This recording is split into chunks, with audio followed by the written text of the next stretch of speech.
Assalomu alaykum, hurmatli televizor ko'rguvchilar. Dunyo Uyg'ur qurultiyi Tor televiziyasining maxsus xabarlar programmasiga hammanglar xush kelibsizlar. Men riyosatchi Iftixor Abdurashid. Aziz ko'ruvchilar, 14-noyabr Xalqaro Uyg'ur ayollar dialogining ichilishi bilan rasmiy boshlangan edi. Bugun mazkur yig'inning ikkinchi kuni, ya'ni 15-noyabr kuni tunigan sizlarni xabarlantirgandek Uyg'urcha shaklda ilib berildi. Bugungi yig'inning ichilishini bo'lsa, Dunyo Uyg'ur qurultiyi ijroiya komitetining raisi Ro'shan Abbos xonimning so'zi bilan boshlandi. Va undan keyin 4 guruhga bo'lingan xonim-qizlar yumloq ustal shaklda muzokara va munoziralar bo'ldi. Birinchi guruhda muhojiratda kimlik va madaniyatni saqlab qolish degan tema bo'ldi. Bu muhokamaga muzokaraga bo'lsa Turnisa To'xti xonim riyosatchilik qildi. Ikkinchi guruhda bo'lsa chegara halqigan bostirish va uning ayollarga bo'lgan ta'siri degan temada muzokaralar bo'ldi. Buningga Irlandiya Uyg'ur madaniyat jamiyatining raisi va Dunyo Uyg'ur qurultiyi Xitoy ishlar komitetining muavin mudiri Nuriya Zaydun xonim riyosatchilik qildi. Uchinchi guruhda harakatga qatnashish, ayollarning ishtirokini yuqori ko'tarish degan temada bo'ldi. Bu muzokaraga Kanada Alberta Uyg'ur jamiyatining raisi va Dunyo Uyg'ur qurultiyi fondining muavin raisi Mukarram Qurbon xonim va Britaniya Uyg'ur jamiyatining raisi Mayra Aysayeva xonimlar riyosatchilik qildi. 4-guruhda yoshlar orasidagi boshlamchilik, kurashni davomlashtirish, yoshlarni daxil qilish, burunqi va yangi faoliyatchilar orasidagi dialogni kuchaytirish degan tema bo'ldi. Bu muzokaraga Dunyo Uyg'ur qurultiyi kishilik huquq komitetining mudiri Kevsar Kamil xonim riyosatchilik qildi. Ular o'zlari riyosatchilik qilgan bu guruhlarningki qilingan mulohiza va muzokaralar haqida xulosalab ziyoratimizni qabul qilib, munolarni dedi. Assalomu alaykum, hurmatli ko'ruvchilar. Bizningki guruhimizda muhojiratdagi kimlik va madaniyatimizni qanday saqlaymiz degan nuqtada muzokara qildik. Buni biz bir 5-6 turga nuqtalarga yig'inchoqlagan bo'ldik. Birinchidan biz o'zimizning ana tilini oiladan boshlab shuni ching tutgan vaqtimizda bizning tilimizningki yo'qolib ketmasligiga asos solgan bo'lamiz deb o'ylaymiz. Ikkinchi jihatdan bo'lsa, hamda o'sha kiyim-kechak, urf-odatlarimizga, milliy alohidligimizga diqqat qilsak deganni tushundik. Uchinchi jihatdan hamda shu milliy tomoq, Uyg'ur tomoqlarimizning turi ko'p, Uyg'ur yemekliklarimizni davomli shu uyda bolalarga etib berib qolgan vaqtimizda undan keyin bolalar sirtdan tomoqdan uydan tomoqqa ko'nib o'zimizningki tomoqlarni so'yib iste'mol qiladigan holatni shakllantiramiz deb hukm xulosa chiqardik. Hamda qolgan jihatlarda hamda uylarni bezashlarda bo'lsa-mu, biz vatanda qanday bezagan bo'lsak, mishadimi hamda shu xil shaklni qo'llansak deganni o'ylashdik. Undan boshqa hamda naqsh musiqalarimizni, mashhur kishilarimizni, olimlarimizni har zaman biz jozda bolalar bilan o'rtaq vaqtlarimizda ularni bir eslatib tursak, bolalarningki Uyg'urlik g'ururiningki yukselishiga foydasi bor degan xulosani qildik. Yana bir jihatdan bu bolalarningki bu xil Uyg'urlik ruhiningki texim urg'ub aytilishi uchun biz doiramizdagi milliy alohidligi yuqori bo'lgan kishilar bilan bir jamoat qurib, ular bilan har xil faoliyatlarni o'rinlashtirishimiz, hayit bayramlarimiz bo'lsin yoki boshqa davlat bayramlarimiz bo'lsin, ularga har zaman bolalarni barobar olib borib, ular bilan barobar o faoliyatlarni go'zal o'tkazsak, bolalar bundan huzurlansa, texim o'zining kimligini unutib qolmaydi degan xulosada bo'ldik. Hammamiz bu nuqtadan xulosa qila olamiz deb qarayman. Hammamizga xayrli kunlar nasib bo'lsin. Hammanglarga amallik tilayman. Bugun xonim-qizlar yumaloq ustalda biz chegara xalqigan bostirish va uning bizga bo'lgan ta'siroti to'g'riliq söhbətdə bolduq. Bu yerdə chegara halqan bastırış bizni ham takip edib qalmasdan, bizning ailemizdekilarni görüb gelib, bizni qo'rqitib, susturib qalmasdan, yana bizning tor dunyosida bo'lgan obrazimizni buzish, har xil psixika jihatdan bizga besim berish, bunlardan ibrat oladi deb so'zildik. Ana bizning xonimlar nima ish qilish kerak? Mush turayotgan shu davlatimizga cho'qim bildirishimiz kerak. Andan hammamiz birga kelib, bir-birimizni qo'g'dash kerak. Shu davlatga tor dunyosida bizga bo'lgan hujumlarni, obrazimizni buzishlarni report qilishimiz kerak deb shu mazmunda söhbət oldu. Bizim grubumuzda münazir qılan tema xanım qızlarını dava sepahı qandaq qılıb çıxaraq əkiriş və ularının dava sepahındakı aktivçalığını qandaq qılıb yüksəldiriş. Bunu münazir qıldıq. Bunda nurgun yaxşı təklif fikirlər düşdü. Bunu bir neçə nöqtəyə yığınçaqlayan çağda özümüzün yerlik yerdə şu xanım qızlara vəzifələrini veriş, özlərinin alayidlikləri arqılıq nima qılalısa şu arqılıq şu qılan işləri bilən ularını asta-asta dava sepah əkiriş, ularının muş qılan kiçik oxşamayan şəkildəki işlər, məsələn, bəzilə tərcümanlıq yapırdı, bəzilə tamaqlarda yardım qıldı, bəzilə fəaliyyətlər kildi deyəndək. Muşda işte olan şu alaylıqın qığallarının dava üçün ait nurgun paydılıq boğallıqını, dava əsi qoşavatqanlığını bildirib, ularını asasla dava sepah əkiriş. Yəni birisi oxşamayan göz qaraşdakı hər xil təşkilatlar var. Oxşamayan göz qaraşdakı dava sepahdakilar, dava qrupudakilar bilan səmimi boluş, ularının dava qilish usuliga, gap sözlük hürmet qilish. Çünki ular gerçek başqa yollarda manğan bolsunmu, ularning bardigan yerimiz hammamiz oxirgi nishon o'xshash. Ular bilan samimiy bir munosabat o'rnatish. Undan keyin xonim qizlarning uchrashib turishini jiqroq qilish. Müştə bo'lgan chaqda bir bilan tanışış, o'zaro tushunish, aniki birga kelgan chaqda nurg'un yaxshi taklif fikrlar o'tirg'i tushdi ham shu bo'yicha davoni olg'a surgili bo'ldi. Xanım qızlarımızın jiqara dava əkirgili bo'ldi deb bir neçə nöqtədə yığınca qıldı. Diqqətinizə rəhmət. Bizning bu grubimizda asosiyatdan ikki tema to'g'riliq muzokara qildik. Birinchisi hamda Uyg'ur yoshlarning qandaq davorimizga akirish va ikkinchisi yoshlar bilan cho'nglarning o'rtasidagi tushunmasliklarni qandaq hal qilish ham ularni qandaq birga akirish. Hamda birinchi temamizda Uyg'ur maktabining rolini to'g'riliq so'zildik.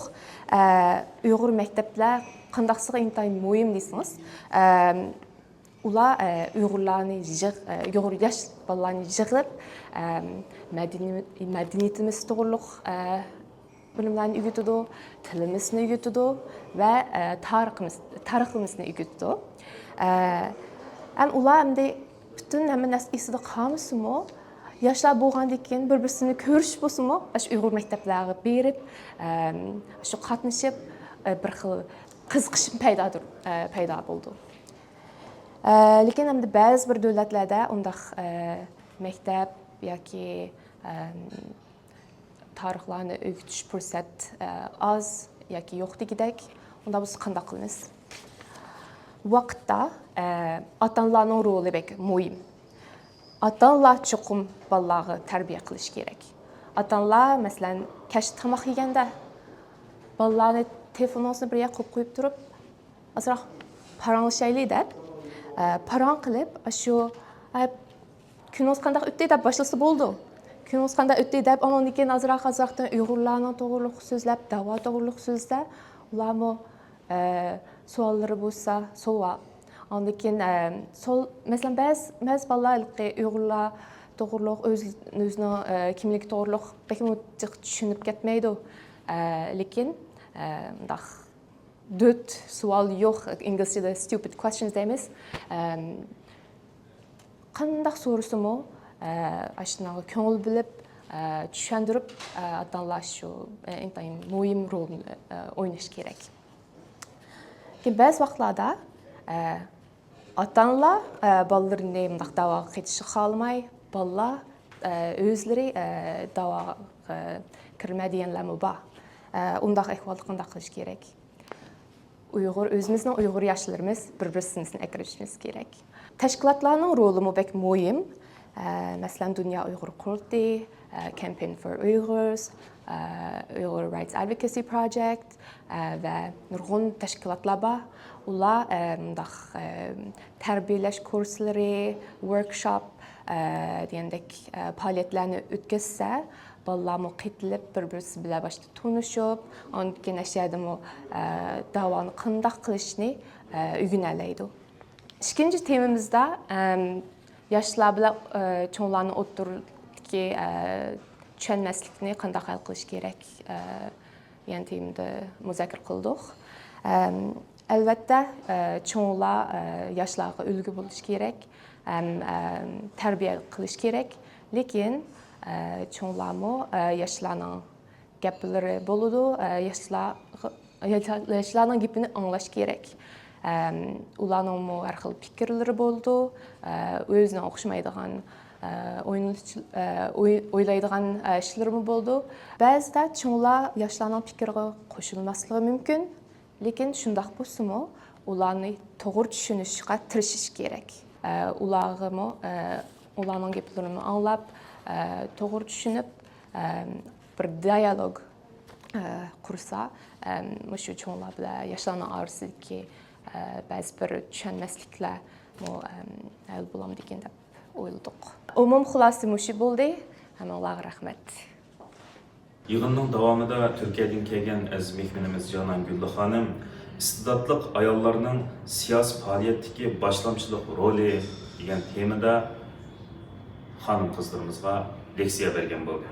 Türkiye'deki tecrübesini Xitay komünist hakimiyeti astidagi Uyghur ayollarının qiyinchiliklari bilan selishtirib, ittifoqlik qurish va ularninki ingini ko'tarish, siyosatga ta'sir qilish va cheklik muhit ichida ayollarning o'rnini kuchaytirish strategiyalari to'g'risida so'zlab o'tdi. Undan keyin Uyghur ayollar uchun sarguzashtlarni anglatish uslubi degan temada bir leksiya so'zlab o'tildi.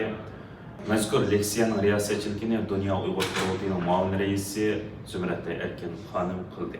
Fransiyadan va Gollandiyadan kelgan jasur lager shoirlarimizning qatnashida ilib berilgan mazkur leksiya bo'lsa, Uyghur ayollari sarguzashtlarni qanday qilganda ta'sirli va umidvor bir shaklda anlatib, boshqalarni qayg'ulantirishla emas, balki ularni harakatga o'tkaza oladi degan temada bo'ldi.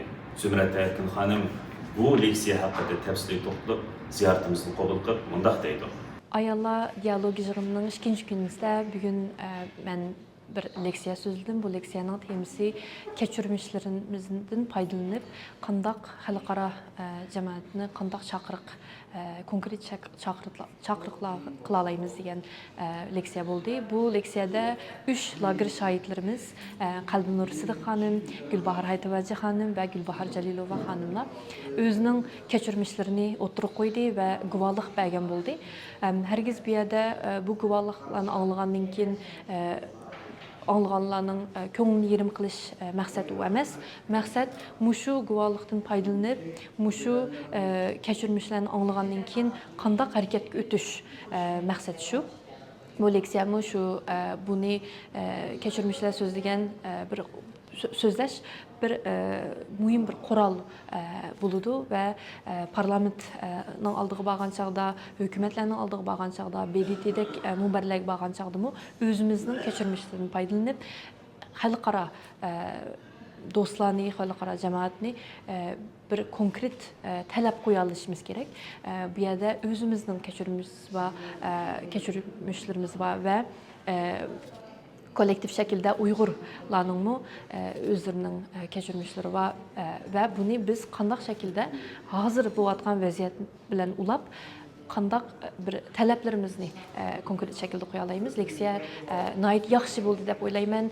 Bizning qatnashuvchilarimiz nayt aktiv şekilde qatnashdi, o'zlarining o'ylagan fikrlarini o'tirib qo'ydi. Ve bulup bizning aktiv faoliyatchilarimiz natijaning yağı o'zlarining beshidan o'tgan tajribalarini so'zlab o'tdi.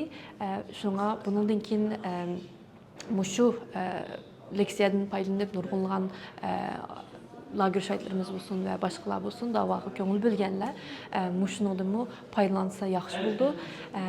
Bugünkü programımız aktif ve nihayeti iniq konkret şekilde ahırlaştı.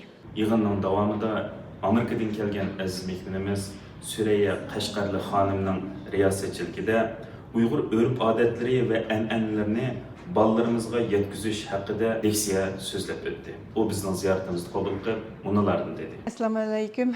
Men bugun shu Dünya Uyg'ur ayollar suhbatida o'zimizningki Amerikadagi Uyg'ur ana til maktabininki qurilishidan tortib hozirga qadar bo'lgan bir tarixini bir so'zlab berdim. Ham shu to'g'riliq shu so'zlash jarayonida eng oxirida bu maktabninki qanday musholatga kelganligini 5 nuqtaga yig'inchoqlab tushuntirdim.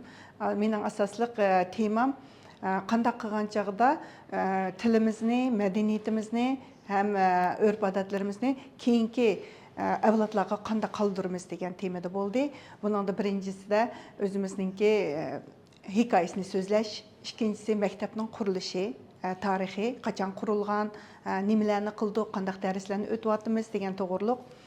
Uchinchidan, mumkin shu jamoatningki muhimligi, to'rtinchidan ota-onalarningki uyushmasininki ko'riklik rol o'ynayotganligi, oxirida erishgan natijalarimiz, hozirgi ko'limimiz, o'tirayotgan o'quvchilarning soni, shu to'g'riliq ma'lumotlarni berdim. Undan keyin biz shu tilimizni, madaniyatimizni saqlab qolish uchun har bir hikoyamiz, har bir naqshimiz, har bir she'rimiz, har bir qilgan shu har bir so'zlarimizning intay muhimligi, bunun kelgusi avlodlar uchun yangiliklarni yaratish uchun, yangi programmalarni qurish uchun turtki bo'lganligi, onalarningki shu ana til maktablardagi roli ham ularningki bolalarga bo'lgan mas'uliyatini izohlab o'tdim. Ularni yetkazish uchun boshda yana so'zlaganimizda shu oiladan boshlash, qanday o'tirimiz, qanday qo'pimiz, hatto qanday yeymiz, ichimiz, nelarda o cho'nglarni qanday hurmat qilamiz degan temalarni kichigidan boshlash, oiladan boshlash ekanligini, undan boshqa bularga har xil faoliyatlarni o'rinlashtirib, bolalarni shu rasmiy o'ziga ko'z tutib turib, ularga o'rgatish, tamoqlarimizningki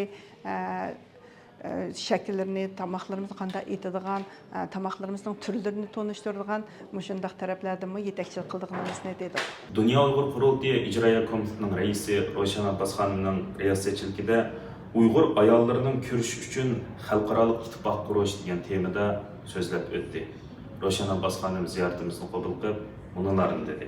Bizningki hozirgi bir soatdan ortiq bo'lgan bu bo'limda Uyg'ur ayollarininki diasporada qanday qilib o'sha Uyg'ur davosini o'zaro hamkorlashgan holda bütün tashkilotlar va shaxslar bilan birlashib qanday qilib texmi unumli holda olib bora olamiz shu mazmunda so'zlashdik. Buningda nihoyatda bir qizg'in o'zaro paranglashib, savol so'rash va javob berish degandek yolg'iz men chiqiblamidiklar so'zlash emas, qatnashquchi dunyoning har yerdan kelgan Uyg'ur ayollarini temaga akirib turib, shularning o'zining beshidan o'tgan sazgurashtlari va da'vo qilishdagi va da'voda qanday qilib o'zi boshi o'rindagi yerlik tashkilotlar yoki yerlik xalqlarning qanday qilib yordamga erishalganligi va qanday qilib bundan keyin ham yaxshi qilganliklari to'g'risida tafsiliy paranglashdik. Tünögün 14 noyabr kuni, cuma kunda biz Berlin'de erkinlik haftasi o'tkazilayotgan ve Berlin erkinlik konferansı o'tkazilayotgan Dünya Erkinlik Kongresi 3. qatimliq cho'ng yig'inini va saylimini ochgan mushundaq vaqtida Berlin'de, yani Berlin degan bu shahar ikki mazmunni o'z ichiga oladi biz uchun. Berlin tami zulmga, haqiqatsizlikka sukut qilgan vaqtida qandaq echinishlik oqibatlarning keldiganligining simvoli. İkincisi, her qandaq zulm, her qandaq haqsizlik mangulik bo'lmaydi. bu zulümün tamları çokum yemirildi degan o'sha ikki simvolni tasvirlaydigan o'sha shaharda o'tkazdik. Tünögün 14-yilda biz dunyoning har qaysi joylaridan kelgan xonim qizlarimiz bilan Berlin xitobnomasini e'lon qildik. Berlin xitobnomasi o'sha Berlinga yig'ilgan ayollarning ovozini dunyoda 80 necha xalqaro tashkilotlar va 150 dan ortiq shaxslarningki qabul qilishi, ularningki ovozini berishi va shularning biz mislarning yeninglarda deyishi bilan Berlin xitobnomasini e'lon qildik. Buningga bu xitobnomamizga Masih Alinijatdak, andan keyin Leopoldo Lopez, ya'ni Venezuela'ningki agar demokratik sistem bo'lgan bo'lsa, raisi bo'ladigan shunday kishilar, uning xonimi Lilian Tintori va Vladimir Kara-Murza'ningki xonimi Evgeniya Kara-Murzalardek kishilar tashkilotlardan bo'lsa,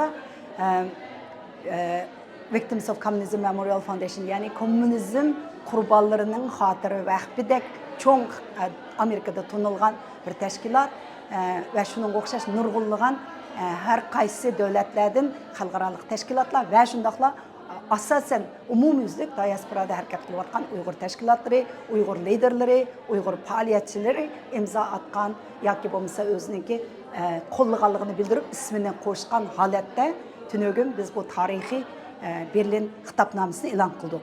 Masih Alinijat bilan Lilian Tintori biz bilan birligini ifodalab, biz Uyg'ur ayollari bilan birga dedi. Biz bu Uyg'ur davosi, Uyg'ur ayollarining haq-huquqi, butun dunyodagi ayollar harakatining bir qismi, Uyg'ur ayollari bilan hammamiz birga, Uyg'urlarning erkinligi uchun biz birga degan shunday bir mesajni dunyoga berdik. Hürmetli görünmenler, yukarıda diqqatinglarga Dünya Uyghur Qurultayı Tor televiziyasining maxsus xabarlar programmasini sunduq. Keyin qaytimliq sonimizgacha ko'rishgacha aman bo'laysizlar. Stansimizning YouTube kanaliga a'zo bo'lishni unutmang. Men Riyasat Iftixor Abdurashid. Allohga emanet.